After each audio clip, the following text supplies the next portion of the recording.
वक्रतुंड महाकाय सूर्यकोटि समप्रभ निर्विघ्नं कुरु मे देव सर्वकार्येषु सर्वदा।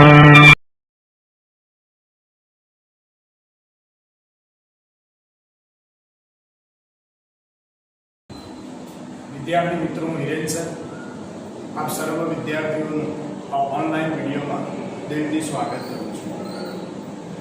आपणे समाजशास्त्र विषयनी अंदर चैप्टर नंबर 1 અને એની અંદર રહેલો એક ટોપિક જેનું નામ રાષ્ટ્રીય એકતાના સહાયક પરિબળોને લઈને ચર્ચાઓ કરી રહ્યા છીએ। તો આપણે રાષ્ટ્રીય એકતા સર્જવાની અંદર અગત્યની ભૂમિકા ભજવતા જે પરિબળો છે, જે કારણો છે કે જેને કારણે આપણા દેશમાં રાષ્ટ્રીય એકતાની સ્થાપના થાય છે, એવા કારણોમાં અને આગળના વિડીયોની અંદર આપણે 1 થી 5 પરિબળોની ચર્ચા કરી ગયેલા। એ પરિબળોની અંદર સૌથી પહેલું પરિબળ આપણે ભૌગોલિક પરિબળ જોયું કે ભારતની ભૌગોલિક પરિસ્થિતિ એવી છે કે જે અમુક જગ્યાએ તીર્થસ્થાનો છે, અમુક જગ્યાએ હરવા ફરવા માટેના સ્થળો છે, નદીઓમાં સ્નાન કરવાનું વિશેષ મહત્વ છે। આવા અનેક પરિબળોને કારણે થઈ અને એક વ્યક્તિ બીજી જગ્યાએ જાય છે તો એના કારણે આપણા દેશની અંદર એકતાનું સર્જન થાય છે। બીજું પરિબળ આપણે ભારત દેશનું બંધારણ જોયું। એમાં પણ આપણે એવું બોલી ગયા કે મારા ભારત દેશના બંધારણની અંદર સમાન નાગરિકોને તમામ પ્રકારના સમાન અધિકારો અને હકો મળ્યા, એટલે કે કોઈ પ્રકારના કોઈ જ વ્યક્તિઓની વચ્ચે ક્યાંય ભેદભાવ કરવામાં નથી આવ્યા। એટલા માટે પણ મારા દેશની અંદર રાષ્ટ્રીય એકતા છે, એની આપણે વાતો કરી। ત્રીજું પરિબળ નાગરિકોની ફરજો જોઈ કે ભાઈ ભારત દેશની અંદર રહેલા નાગરિકો તરીકે આપણને ઘણી બધી આપણી ફરજો છે, એ ફરજોનું પણ આપણે શું કરવું જોઈએ, પાલન કરવું જોઈએ। અને ભારત દેશના નાગરિક તરીકે જ્યારે આપણે આ તમામ પ્રકારની ફરજોનું પાલન કરીએ છીએ ત્યારે પણ આપણા દેશની અંદર રાષ્ટ્રીય એકતાનું સર્જન થતું હોય તેવું આપણે જોઈ શકીએ છીએ। ચોથું કારણ કાયદાઓ છે। કાયદા પણ આપણને રાષ્ટ્રીય એકતા સર્જવામાં મદદ કરે। એમાં પણ આપણે બોલી ગયા કે દેશની અંદર રહેલા કાયદા એ તમામ વ્યક્તિઓ માટે છે, કોઈ એક વ્યક્તિ માટે, કોઈ બે વ્યક્તિ માટે, ત્રણ વ્યક્તિ માટે નહીં, એટલે કે દરેક વ્યક્તિ માટે કાયદા એક સમાન છે। અને જ્યાં સમાનતા હોય કાયદાની દ્રષ્ટિએ ત્યાં પણ રાષ્ટ્રીય એકતાનું સર્જન થાય, એની પણ આપણે ચર્ચા કરી। ત્યારબાદ આપણે લોકશાહી પ્રણાલી જોઈ। એમાં બોલી ગયા કે 18 વર્ષથી ઉપરના દરેક વ્યક્તિને મત આપવાનો એક સમાન અધિકાર રહેલો છે। પછી એ વ્યક્તિ દેશનો વડાપ્રધાન હોય કે પછી બહાર રોડ ઉપર રહેતો કોઈ ગરીબ વ્યક્તિ હોય, પરંતુ એને મત આપવાનો એક સમાન અધિકાર આપણા બંધારણની અંદર આપણને આપવામાં આવ્યો છે। આ ઉપરાંત આપણે એવું પણ બોલી ગયા કે ગમે તે ધર્મ, ગમે તે જાતિ અને ગમે તે કોમનો હોય એ વ્યક્તિ જ્યારે ચૂંટણીની અંદર પોતે ઉમેદવારી નોંધાવવા માંગતો હોય તો તે ઉમેદવારી પણ કરી શકે છે। તો આ બાબતે પણ આપણા દેશની અંદર રાષ્ટ્રીય એકતાનું સર્જન થાય છે। એવા 5 પરિબળોની આપણે ચર્ચા કરી ગયા છે અને આજે હવે આપણે છઠ્ઠા પરિબળને લઈને વાતો કરવી છે, જેનું નામ છે રાષ્ટ્રીય પર્વ, રાષ્ટ્રીય સન્માનને લઈને। तो राष्ट्रीय पर्व ने राष्ट्रीय सम्मान पर राष्ट्रीय एकतानी अंदर एक सहायक परिबळ बने छे। कई रीते? तो आओ आपणे એને જોઈએ। એમ કીધું છે કે પ્રજાસત્તાક દિન હોય કે સ્વતંત્ર દિન હોય, આવા પ્રજાસત્તાક અને સ્વતંત્ર દિન જેવા રાષ્ટ્રીય પર્વની જ્યારે આપણે ઉજવણી કરીએ છીએ, એ ઉજવણી નિમિત્તે પ્રસ્તુત થતા સાંસ્કૃતિક કાર્યક્રમમાં અને ભારતની વિવિધ સેના પરેડમાં અદ્ભુત રાષ્ટ્રીય એકતાના આપણને દર્શન થાય છે। એટલે કે વિદ્યાર્થી મિત્રો, આપ જાણો છો કે 15મી ઓગસ્ટ અને 26મી જાન્યુઆરી આપણા દેશના દિલ્હીની અંદર રહેલા લાલ કિલ્લા ઉપરથી આપણા જ્યારે ધ્વજવંદન કરવામાં આવે છે ત્યારે એ સમયગાળા દરમિયાન શું કરવામાં આવે તો કે પરેડ કરવામાં આવી રહી છે। હવે એવા સમયગાળા દરમિયાન તમે જુઓ છો કે અલગ અલગ પ્રકારના સાંસ્કૃતિક કાર્યક્રમ આપણને ટીવી ઉપર બતાવવામાં આવે છે। તો શું એ સાંસ્કૃતિક કાર્યક્રમની અંદર જે લોકો ભાગ લઈ રહ્યા છે એ તમામે તમામ લોકોના ધર્મ એક સમાન હશે, એ લોકોની કોમ એક સમાન હશે, એ લોકોની જાતિ એક સમાન હશે, એ લોકોની ભાષા એક સમાન હશે? ના, अलग अलग धर्म, अलग अलग जाति, अलग अलग कोम, अलग अलग भाषा धरावनारा તમામે તમામ લોકો એ આવા સાંસ્કૃતિક કાર્યક્રમની અંદર જોડાઈ અને એક સાથે સુંદર મજાનો કાર્યક્રમ કરી રહ્યા છે। તો આ બાબત આપણને બતાવે છે કે એમાં એ એકતાના દર્શન થાય છે। આવા સાંસ્કૃતિક કાર્યક્રમો આપણે જોઈએ તો એમાં તો ઘણા બધા લોકોએ ભાગ લીધો છે।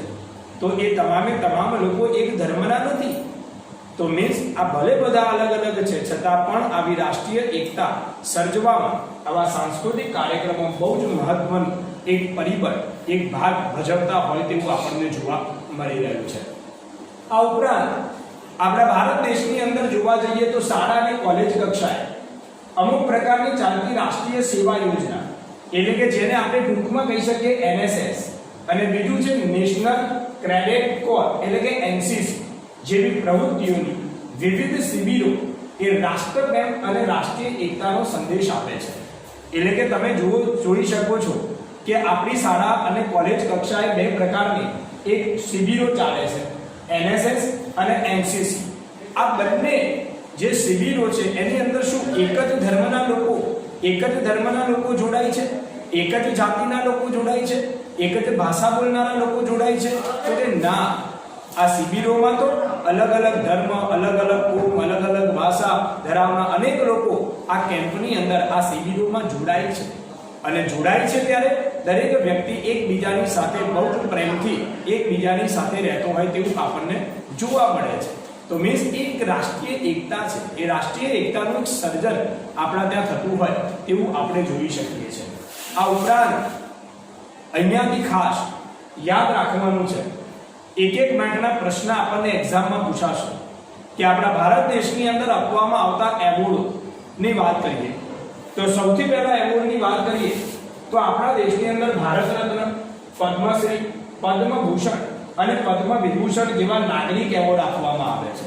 એટલે કે કોઈ પણ નાગરિક હોય એ જ્યારે દેશ માટે અને રાષ્ટ્રના કલ્યાણ માટે જ્યારે કોઈ પ્રકારની પ્રવૃત્તિ કરી રહ્યો છે અથવા તો દેશનું કલ્યાણ થાય અથવા તો દેશને જ્યારે કોઈ મદદની જરૂર હોય ત્યારે એને કોઈ સેવા આપી છે તો એવા સમયગાળા દરમિયાન કોઈ જ જાતના ભેદભાવ રાખ્યા વગર આપણે નાગરિકોને એવોર્ડ આપવામાં આવે છે.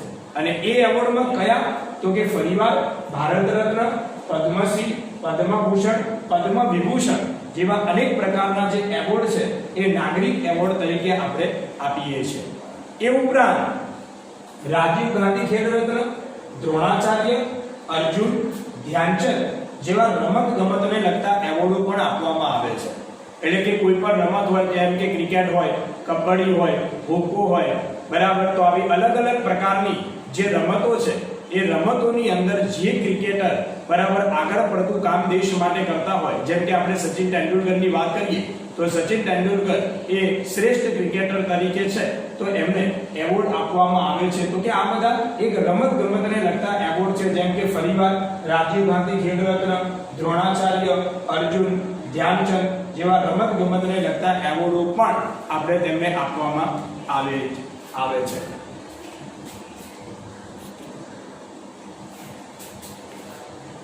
આ ઉપરાંત આપણે જોઈએ તો પરમવીર ચક્ર, મહાવીર ચક્ર, વીર ચક્ર, અશોક ચક્ર, કીર્તિ ચક્ર, શૌર્ય ચક્ર જેવા ભારતીય સેનાને લગતા એવોર્ડ પણ આપણને દેશમાં અપાય છે.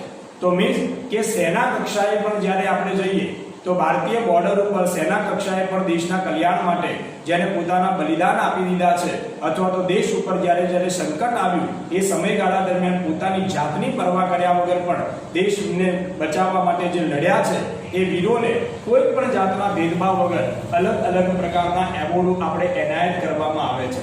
તો મીન્સ આની અંદર એવું નથી કે ભાઈ આ એવોર્ડ જે છે તે આપણે આ જ વ્યક્તિને આપવાનો છે એવું નહીં, પણ એ વ્યક્તિ ગમે તે ધર્મનો હોય, ગમે તે કોમનો હોય, ગમે તે ભાષા બોલતો હોય, ગમે તે સંસ્કૃતિ ધરાવતો હોય, પરંતુ આપણે એને આ એવોર્ડ આપીએ છીએ.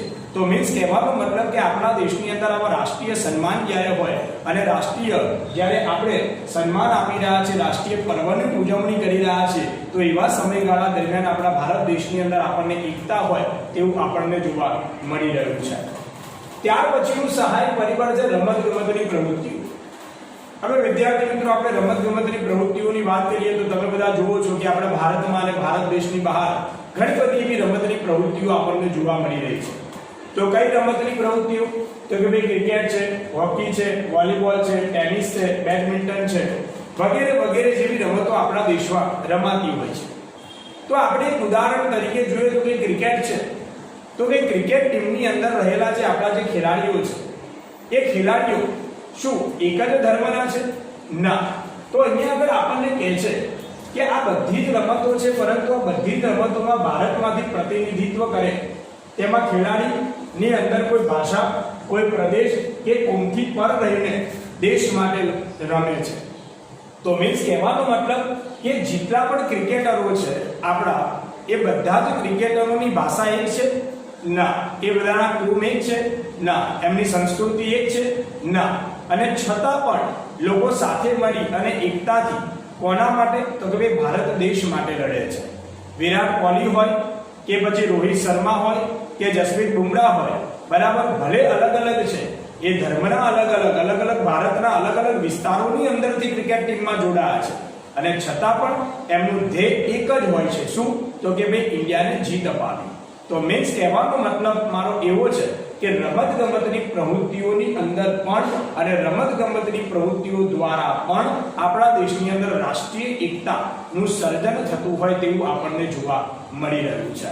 તો મીન્સ આ રમતગમતની પ્રવૃત્તિની વાત કરી. એનાથી આગળ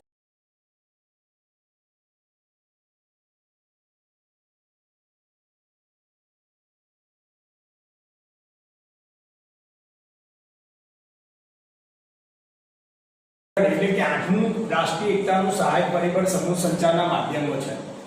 હવે વિદ્યાર્થી મિત્રો, સમૂહ સંચારના માધ્યમો, તો સમૂહ સંચારના માધ્યમોમાં કોનો સમાવેશ કરી શકાય? તો કે વર્તમાનપત્ર છે, રેડિયો, ટેલિવિઝન, કોમ્પ્યુટર અને સેલફોન એટલે કે આપણો જે મોબાઈલ છે. આ બધા સમૂહ સંચારના માધ્યમો છે. અને આ સમૂહ સંચારના માધ્યમો રાષ્ટ્રીય એકતા સર્જે. તો આપણા મનમાં પ્રશ્ન એમ થાય છે, મોબાઈલ ફોન એ કેવી રીતે એકતાનું સર્જન કરે? ટેલિવિઝન એ કેવી રીતે એકતાનું સર્જન કરે? તો એ એકતાનું સર્જન એટલા માટે કરે છે કારણ કે તમે ટેલિવિઝનમાં એટલે કે આપણા ટીવીની અંદર અલગ અલગ પ્રકારના પિક્ચરો જોઈ રહ્યા છો, અલગ અલગ પ્રકારની તમે સિરિયલો જોઈ રહ્યા છો, અલગ અલગ પ્રકારના ડાન્સના તમે કાર્યક્રમો જોઈ રહ્યા છો, અલગ અલગ પ્રકારના સંગીતને લગતા તમે કાર્યક્રમો નિહાળી રહ્યા છો. તો આપણે એક વિચાર કરીએ કે જેમ કે દાખલા તરીકે તમે કોઈ પણ, જેમ કે ઇન્ડિયન આઇડલ આપણે ટીવીની અંદર સંગીતનો જોઈએ છે, તો એ ઇન્ડિયન આઇડલ શોની અંદર અલગ અલગ પ્રકારના જે ભાગ ભજવનારા જે છે, બરાબર, એ શું એક જ જગ્યાએથી આવેલા છે? એ લોકોની શું ભાષા એક જ છે? એ લોકોની સંસ્કૃતિ એક સમાન છે? ના. તો ઇન્ડિયન આઇડલ એ સંગીતનો કાર્યક્રમ છે અને એની અંદર જે ભાગ લેનારા જે લોકો છે એ અલગ અલગ જગ્યાએથી આવેલા છે. એટલે કે ભારત દેશની અંદર અલગ અલગ વિસ્તારોની અંદરથી આવેલા છે. એમની સંસ્કૃતિ, એમની ભાષા, એમના રીતિ રિવાજ બધું અલગ છે, અને છતાંય તે સાથે મળીને એ એકતાથી, બરાબર, આ કામ કરી રહ્યા છે. તો મીન્સ કે એકતાનું સર્જન કરે છે. એ ઉપરાંત તમે ટીવી ઉપર કોઈ પિક્ચરો જોઈ રહ્યા છો, તો દરેક ફિલ્મ એ કોઈક ને કોઈક પ્રકારનો મેસેજ સમાજને આપે છે, અને એ સમાજને આપે છે મેસેજ, અને એની અંદર પણ રાષ્ટ્રીય એકતાનું સર્જન થતું હોય એવું આપણને જોવા મળે છે. જેમ કે આપણે પિક્ચર જોઈએ તો સલમાન ખાનનું બજરંગી ભાઈજાન જે પિક્ચર છે, એ પિક્ચરની અંદર સલમાન ખાને હિન્દુ અને મુસ્લિમ આ બંને વચ્ચેની એકતા સ્થપાય તેવું કંઈક કામ કરવાનો પ્રયત્ન કર્યો છે. એમને આપણને એવું બતાવ્યું છે કે આની અંદર એકતાનું સર્જન થવું જોઈએ. તો મીન્સ કહેવાનો મતલબ કે ટીવી ઉપર સિરિયલો, આવા અલગ અલગ પ્રકારના કાર્યક્રમોમાં જે લોકો ભાગ લઈ રહ્યા છે, એ બધા જ લોકો અલગ અલગ વિસ્તારના ભલે હોય છતાં પણ એક સાથે સંપીને હળી મળીને કામ કરતા હોય તેવું આપણને જોવા મળી રહ્યું છે. તો મીન્સ એટલા માટે પણ આપણા દેશની અંદર રાષ્ટ્રીય એકતાનું સર્જન થતું હોય તેવું જોઈ શકીએ. અને ત્યારબાદ જે વાહન વ્યવહારના સાધનો પણ રાષ્ટ્રીય એકતા સર્જવાનું કામ કરે. તો હવે સ્વાભાવિક વસ્તુ છે કે પ્રાચીન સમયની અંદર આપણી પાસે આટલા બધા વાહન વ્યવહારના સાધનો ઉપલબ્ધ નહોતા, આટલા બધા રસ્તાઓ આપણી પાસે નહોતા. તો સ્વાભાવિક વસ્તુ કે એક વ્યક્તિને બીજા વ્યક્તિ સાથે મળવું હોય તો ઘણી બધી મુશ્કેલીઓના સામના કરવા પડતા હતા. પરંતુ હવે આપણા દેશની અંદર આવું નથી. હવે તો આપણા દેશની અંદર વાહન વ્યવહાર એટલો બધો વિકસિત બની ગયો છે કે જેથી કરીને ખૂબ જ ઝડપથી આપણે કોઈ પણ જગ્યાએ જવું હોય તો સરળતાથી આપણે પહોંચી શકીએ છીએ. અને એમાં પણ ભારતીય રેલવેની વાત કરું તો કહેવાય છે કે વિશ્વનું સૌથી મોટું રેલવે નેટવર્ક જો કોઈ દેશનું હોય તો તે ભારત દેશનું છે. અને કેટલું તો કે 1,15,000 કિમી એટલી રેલવે લાઈન ધરાવતું જો સૌથી મોટું રેલવે નેટવર્ક કોઈ દેશનું હોય તો તે આપણું ભારતીય રેલ છે. તો આ પણ પરીક્ષાની અંદર એક પ્રશ્ન અગત્યનો પૂછાય છે કે સૌથી મોટું રેલવે નેટવર્ક કોનું છે? તો કે ભારતનું છે, ભારતીય રેલ. અને કેટલા કિમી? તો કે 1,15,000 કિમી રેલવે લાઈન ધરાવતું આ એક સૌથી મોટું રેલવે નેટવર્ક. અને એમાં દરરોજ જોવા જઈએ તો 2.3 કરોડ લોકો આપણા દેશની અંદર રોજ ટ્રેનની અંદર મુસાફરી કરી રહ્યા છે. તો મીન્સ કહેવાનો મતલબ આ બાબત ઉપરથી એવો છે કે પહેલા આપણા દેશની અંદર આટલા રાષ્ટ્રીય ધોરીમાર્ગો નહોતા, આટલા હાઈવે નહોતા, કે હવે આ બધું છે અને માટે ખૂબ જ ઝડપથી વ્યક્તિ એક સ્થળેથી બીજા સ્થળે જઈ શકે છે, એકબીજાના સંપર્કમાં આવી શકે છે, એકબીજા સાથેના સંબંધો સાચવી શકે છે અને માટે પણ આપણા દેશની અંદર રાષ્ટ્રીય એકતાનું સર્જન થતું હોય તેવું આપણને જોવા મળે છે. અને છેલ્લો ટોપિક છે પરસ્પરાવલંબી અને સંયોગીકરણ. હવે સ્વાભાવિક વસ્તુ છે વિદ્યાર્થી મિત્રો કે આપણા દેશની અંદર દરેક વ્યક્તિ સમાજમાં રહે છે અને સમાજમાં રહેતો હોવાથી એને કોઈને કોઈ પ્રકારની પ્રવૃત્તિ કરવી પડે અને આ પ્રવૃત્તિ કરવા માટે હંમેશને માટે એને બીજા ઉપર શું કરવું પડે? આધાર રાખવો પડે છે. સમાજની અંદર રહેલા અલગ અલગ વ્યક્તિઓના સંપર્કમાં આવવું પડે છે, અલગ અલગ વ્યક્તિઓને મળવું પડે છે અને એના કારણે પણ શું થાય છે તો કે એકતાનું સર્જન થતું હોય તેવું આપણને જોવા મળી રહ્યું છે. તો આ 10 પરિબળો એવા છે કે જે પરિબળો આપણા દેશની અંદર રાષ્ટ્રીય એકતા સર્જવામાં આપણને મદદ કરે છે. તો કયા? તો સૌથી પહેલું ભૌગોલિક, બીજું ભારતનું બંધારણ, ત્રીજું નાગરિકોની ફરજ, ચોથું કાયદો, પાંચમું લોકશાહી પ્રણાલી, છઠ્ઠું રાષ્ટ્રીય પર્વ અને રાષ્ટ્રીય સન્માન. અને એમાં તમારે 3 બાબતો ખાસ યાદ રાખવાની છે કે ભારત દેશની અંદર અપાતા નાગરિક એવોર્ડો કયા કયા છે, ભારત દેશની અંદર અપાતા રમતગમતને લગતા એવોર્ડો કયા છે અને ભારત દેશની અંદર આપવામાં આવતા ભારતીય સેનાને લગતા એવોર્ડો કયા છે. એ તમામે તમામ એક વાક્યની અંદર પ્રશ્નની અંદર આવશે. રમતગમતની પ્રવૃત્તિઓ પણ રાષ્ટ્રીય એકતા સર્જે, સમૂહ સંચાલન માધ્યમો પણ રાષ્ટ્રીય એકતા સર્જે, વાહન વ્યવહારના સાધનો દ્વારા પણ આપણા દેશમાં રાષ્ટ્રીય એકતાનું સર્જન થાય અને પરસ્પરાવલંબી એટલે કે દરેક પ્રકારની પ્રવૃત્તિ કરવા માટે જ્યારે આપણે બીજા ઉપર આધાર રાખવો પડે છે ત્યારે પણ એકતાનું સર્જન થાય છે. તો આ સાથે આપણું પહેલું ચેપ્ટર અહીંયા આગળ પૂરું થાય છે.